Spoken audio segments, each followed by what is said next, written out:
All right, tell me, George, a little bit about your background. Well, I was a career employee of the Department of Natural Resources, worked there 32 years, worked my way up from a part-time position, and ultimately was a secretary for 8 years. After that, I taught for a couple of years at Lawrence University as a visiting professor, and then during that time and later, I put in about 14 years now as the executive director of the Wisconsin Wildlife Federation. Which governor did you serve under? And when I was secretary, Governor Thompson was governor. I was first appointed by the Natural Resources Board when they had the authority to do that. When that was changed over, Governor Thompson reappointed me twice. What do you feel about appointed by governor as opposed to that by the board? I'm a very strong supporter of a board-appointed secretary, and the last 15, 20 years has proven the reason why. The DNR Secretary on the board has a little bit of protection from the political winds that blow, and sometimes they're often contrary to good natural resources management. Governors, and in fact, often have agendas which may not match what is good management. Now, it doesn't mean a board-appointed secretary isn't responsive, but under Governor Thompson, he recognized that, and during my tenure, there was not political interference, but it has grown over the years since then, and especially under this current administration, it has been almost the way of doing business in the agency. Is your background in science, your degree? It is not. Probably one of the persons, but it is not. I have an economics, business, and a law degree. So I sort of bring those perspectives to my management.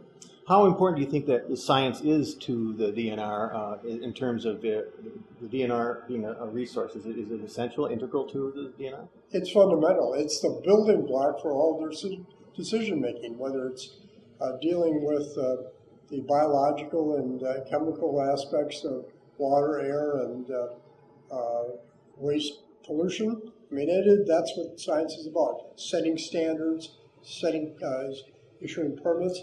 And on the more traditional fish and wildlife, those issues are scientific issues in terms of population management, land management. Now, obviously, there has to be a blending in of social science, economics, and the tolerance of individuals. Sometimes you may not be able to suggest the best resource decision because it's not going to be accepted and therefore it'll be frustrated. But you try to blend those two. But keeping politics out of it, and in the current situation, often the social has taken over from the hard science and decision making. Well, let's say, all right, the DNR is based on science. It's informed by science. It's responsive to science. Of course, it's tempered by all those other factors you mentioned, yes.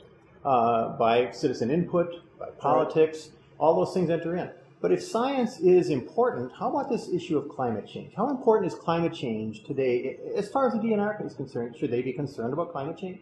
I'll tell you, this is the most astounding thing I've seen in the recent couple of years when the DNR has literally removed the word climate change from virtually everything. I think they have a couple of pages they don't know about yet from their website. And they've done it because a reporter for a small northern newspaper made a big issue of it, went to a state senator who put pressure on the agency and the governor to take it off. But to give you a background, when I was secretary, and this is in the 1990s, we were at the forefront in this state of recognizing that climate change is coming and coming up with ways that businesses voluntarily could make major differences in reducing their greenhouse gas emissions. It wasn't a regulatory approach, but very strong energy efficiency and those type of things. And we were working with large business groups to make that happen. In addition, we were taking the fact that climate change was going to happen. It was a matter of how much. And taking that into account in how we made natural resource decisions. what kind of habitat management practices we would take, wildlife structures, things of that nature. And that had continued throughout the department and had been a focus and a major thought as they dealt with natural resource management until recently, when basically it has been scrubbed from their website. What is amazing, and we're in the process of doing this research, but I'll give you a preliminary.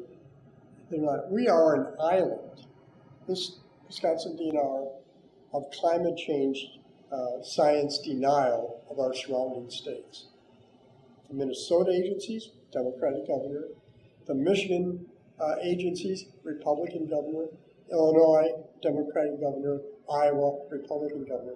Have it replete on their natural resource and environmental agencies' websites. Wisconsin does not.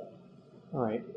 Science is important to the DNR. Communication to the public is important, right? As part of the DNR, you are a representative of the resources. You're responsible for communicating findings, science, data to the public in an honest fashion, correct? Is the state of Wisconsin doing the responsible thing when they retract language if they're not talking to people about climate change, if they're denying climate change? Is that the responsible role of the state? No, and in fact, it's going to put the state's natural resources in jeopardy long term. Part of the function of the Department of Natural Resources, besides regulation and management, is education. DNR's, as a government agency, does have respect in the community. I think that's been lowered over the years by how it's been run. But in fact, people look to it. I mean, not the people that will just oppose it for the sake of opposing it. Those are out there. There's a lot of middle-ground people, a lot of youth look to that for information on how to, okay, maybe it is real. Because I've been reading this on the DNR website, and they gave me some links that I've gone to it. That's a natural function of the agency. And so that makes it very, very difficult. And the agency just isn't transparent in that, and they become very non-transparent in so many other ways. Well, let me ask you this, and this is a little provocative. I understand that, but the Soviet Union went through a process of misinformation where the government had a process for which they allowed people to hear what they wanted them to hear. Do you see any parallels here? I'm always very careful. People talk about Nazi Germany and Soviet Union. That is not Wisconsin, obviously. But we don't, it's supposed to go down that direction. As a country, we never have. We've always wanted to be a highly educated and knowledgeable company making decisions. And the actions that have been taken by Wisconsin DNR do not meet that high standard. Mm-hmm. So we have some real threats. Climate change could mean changes in water resources, aridity. It could mean the health of our forests. It does present all those issues in other parts of the U.S. Maybe we've flown under the radar a little bit in Wisconsin. But look, Waukesha right now is has been trying to get access to Lake Michigan. Can you imagine the water issues that might arise? We have some real imminent issues that are facing the state of Wisconsin. Do you feel we're addressing those right now as we should be in a timely manner? Well, not all those issues are climate change related. The issues with Waukesha is there's radium in the groundwater, and under the Great Lakes Compact, they became first state or first city totally out of the Great Lakes Basin to apply for water, and there's very strict portions of the compact that at least our organization didn't believe, but our concerns ultimately have been addressed largely. But there are things happening that are happening in terms of climate change, and they're not being recognized. I represent sports for the Wisconsin Wildlife Federation. A lot of the folks I represent have been in the woods and in the marshes for 40, 50 years, and they tell me they have observed changes. Now, they're not scientists to know the reasons for that, but they have studied it. Many of our members are convinced of the impact of humans on climate change. But it's affecting the natural world. I'll give you an example. Migratory waterfowl, people duck hunt, and there's a framework set by the federal government when you can start duck hunting and when you can't. Mm-hmm. And within that, the state can adopt, within those parameters, the state can adopt regulations. But now what we're seeing is that has totally changed. Naturally, the time when there's migratory flocks of certain species of waterfowl coming down from Canada is later. And it's not just 1 year, it has become a pattern. And that has not been direct. Federal government hasn't adjusted to that, and neither has the state. But there's other things that are taking place. Lake Mendota, as an example, in Madison, has had the most extensive recordings of winter ice. It goes back to the 1880s. We're talking 140, 150 years. And the number of years in which there's ice cover on that lake in winter has been measured during that whole period of time. Since that period of time to now, the amount of time that Lake Mendota is ice covered in the winter, on average, has gone down a month. A month. Mm-hmm. Now, there's year-to-year variations, and that's weather, but climate looks back to the 140, 50 years, and that is climate change. Yeah, it's pretty obvious that scientists are finding at an alarming rate evidence of climate change in birds, forests, water, all these things. So it seems to me the argument that people will bring this up, they'll say, oh, the debate is still out there. The debate, to me, seems between scientists and legislators, not between scientists. It is. And, I mean, I approached this 20 years ago as a skeptic. I mean, it's a lot to buy. But I and the environmental directors, some from oil-producing states and whatever, Wisconsin DNR held a conference up here of 22 state environmental directors, like I was, and brought in scientists. At the end of the meeting, everybody in that room said, okay, this is happening, and we have to start dealing with it. And this, people from the liberal side of the spectrum, now it's towards the moderate, and then we had people on the conservative. They got it after bringing in the experts to do it. So, yes, you can find some scientists that disagree. Look to see who pays for them, because there's a lot of them that ultimately have funding coming from oil and gas and fossil fuel industries. But there are many, and often you'll hear, well, the researchers on the other side are paid to do this too, and that's why they do it. Some are. The great majority are not. We're talking about thousands of scientists, and they're not all funded, and they all agree on the principles that climate change is happening. It's happening rapidly, which is a danger. And secondly, there's no doubt that in the last 150 years, man has significantly increased the amount of CO2 emissions that, in fact, have caused that climate change. We have a proud tradition here in the Midwest. If you bring up the names of Sigurd Olson and Leopold and Nelson and these John people, Muir. John Muir, right? If these people were around today, would they feel proud of the tradition that we are now espousing, the path that we're on in Wisconsin? Are we holding to that tradition? They surely aren't. And I knew Gaylord Nelson personally. He became a friend of mine, and he was a good mentor. This was when I was starting to be DNR Secretary. And I would tell you, because I know what he said, he did say, he was working as a counselor for the Wilderness Society, and he was a very strong believer in climate change and the need to adapt to it or whatever. His daughter, Tia Nelson, has been very strong and outspoken on that. It put her in a bad position when she was working in a government agency, and now she's in a nonprofit agency that is working on the issue. So, any of those people, the Leopold. I mean, obviously, he died the year after I was born. I did not know. But you read his literature. He said, watch the earth. Watch what's around you. He did what's phenology, which is write down every day for years and years what's happening in the natural world, when trees bud, when birds come. And his daughter and the Leopold Foundation has his daughters, and the Leopold Foundation, after they, most of them passed on, have kept on going. And in those records, you can see this dramatic change of when trees bud on a long term, not in a year, but the long-term trend in terms of when spring comes and how long the fall goes, and the bird migration. It's not just waterfowl, but all the songbirds and those. So clearly, he understood. We're not listening to the earth. We're not watching or paying attention to it. And those that are get it and are advancing the principles of climate change.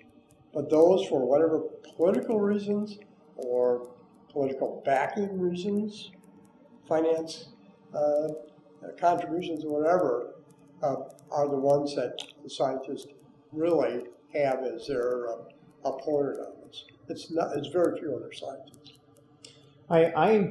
My suspicion is that Wisconsin is awaiting the next generation of environmental conservation leaders. I mean, we're looking for that kind of leadership if we're going to continue that tradition. In the DNR, you have people who love the resources. They've come out of Stevens Point or Madison or whatever, and they truly love the resources. There must be some concern there with that, with the young scientists, the men and women who are working in Wisconsin, about where we're headed and what they can do and what they can't do right now? I really do have that concern. Obviously, being secretary of the agency and having really grown up in that agency, the culture of being sound scientific professionals and advancing that to the policymakers.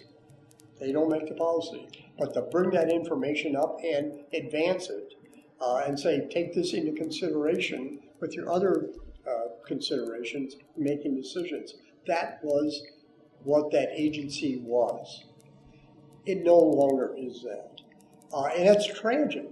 And I know a lot of the people in DNR. Some were still there when I was there, although those are becoming fewer, but I know a lot of the younger people. They do understand the science, and they know what their personal values or whatever. They are trying the best they can, but they are very limited. In many cases, they have to keep their head down, and they surely are constrained in bringing forth things. If they know that they're going to bring something forward that is factual, but maybe a little bit controversial, they may not bring it up. I mean, they have mortgages to pay. They have children going through school. They have to think of their careers. That pendulum will shift, and I think they will blossom as managers and in a responsible way. Oftentimes, we hear this, that sportsmen, environmentalists, they are different, but they have this same common interest, that is the resource of Wisconsin. Do we need to see them come together on this? I mean, isn't this the time where sportsmen and environmentalists really have the same thing at stake here in the state? It's happening now. Not all sporting organizations will do that for whatever reasons. Some just don't want to get involved in policy, although they think about it. That's what's directing what they're doing. But many groups are, there are coalitions get put together. Take the Wisconsin Wildlife Federation. We work on fish and wildlife issues and land management issues. We work on environmental issues, water quality issues. If you like fishing, you better hope the water's clean. Our guys get it. Our men and women that work for the Federation, they get the broad. We have committees that deal across the whole perspective. If you're a duck hunter, you're concerned about wetlands. And we're not the only organization. Ducks Unlimited, Trout Unlimited, Pheasants for some of these groups, we work in coalitions within environmental groups when there is a wetlands damaging bill, water quality damaging bill. The Conservation Congress, which is a very conservative organization, I think most know. They have committees on the environment or whatever. They could be more outspoken, but they do at times do that. So the problem is, you can have great advocacy groups and great coalitions, but in this state, that no longer, and sound policy and facts do not drive environmental and natural resource policy in the state. Those days are over for now. I mean, it is political ideologies at times, and a lot of times it is the lobbying of business groups that now can contribute an unlimited amount of money to elected officials. And we know that's happening. The records are there. It's hard to fight that. It's hard to fight that. So I've asked you a lot of questions. Most of that I can think of. What else do you think that you've had a broad expertise in this and a lot of experience with the DNR and the state. Is there anything else you'd like to add on these topics? Well, I think what ultimately it comes down to, the citizens, and I think most citizens, the background in this state is the conservation ethic is very, very, very strong in the state. It still is in the citizenry. Basically, what has to be done is convincing. Citizens who will often know, if you go on Facebook and complain about things, or sit at the restaurant or the local pub and complaining how things are going, have to understand one really basic thing. Votes in elections matter. And we have seen that happen in the state. That's how we got into this situation. And I'll take a perfect example. Sportsmen love the Second Amendment rights. We treasure that amendment. We treasure our firearms. My members are strong believers in the Second Amendment. But you can have all the guns in the world, but if your habitat's deteriorating, you're not going to be able to use that. You're going to lose a lot of those opportunities you want to use that firearm to go duck hunting or that fishing, go fishing. The Wildlife Federation members get that. And, when a politician comes up and says, I'm a strong supporter of sportsmen, I support the Second Amendment rights, we ask them, well, what about protecting the habitat? And my answer to my members when they say, well, what if they don't say that? Tell them they can walk and chew gum at the same time. If you support conservation in the state, you support the Second Amendment. You support public access to waterways and lands, and you support protection of fish and wildlife habitat. And people have to become more, we have to do a better job educating which other sportsmen on that. But in general, whether you're a hiker or a biker, someone just likes to sit on the shores of a lake and not have to look at the green scum, those are things you have to take to your elected official and say, listen, I vote for you, this is what I'm holding you to. Mm-hmm. We can turn this around. So what you're saying is not just Democrats or liberals are in favor of environmentalism or conservation. No, I'll tell you, our organizations, we get involved in policy, okay? We do not get involved in electoral politics at all. For a 501c3, it's illegal. My members feel very strongly about that. I do too. That's for other organizations to do, and there's some other organizations that do that. We don't care if a proposal being brought forward that's good conservation has an R or a D or an I behind their name. We'll support it. If a bad proposal comes up, once again, we don't care if you're a Democrat or Republican or independent, we're going to oppose it. We look at the policy and how it's going to affect conservation and us as sportsmen, and not what party you're running on. And so clean water, clean air, natural resources, those aren't partisan. Not at all. And, you mentioned Gaylord. I always add another name to Gaylord Nelson, Warren Knowles. Mm-hmm. Creator of the DNR, the United DNR, that people are proposing to split. And he was an avid angler, and he was there when some of the state environmental laws were substantially strengthened, the water quality laws. People say, Teddy Roosevelt. I mean, there has been I can tell you, conservation was a Republican issue. True conservation, not just the guns. True conservation was always a Republican issue. When the DNR was creating the unified DNR, it was opposed by the Democrats, advanced by the Republicans for two reasons. They understand it would work better. It was put together by businessmen who saw it was going to be more cost efficient and effective. There were Democrats that opposed it. So there has been a strong history of Republicans being involved in conservation. And I always tell people the word conservative and conservation have the same root word, and that's a reason.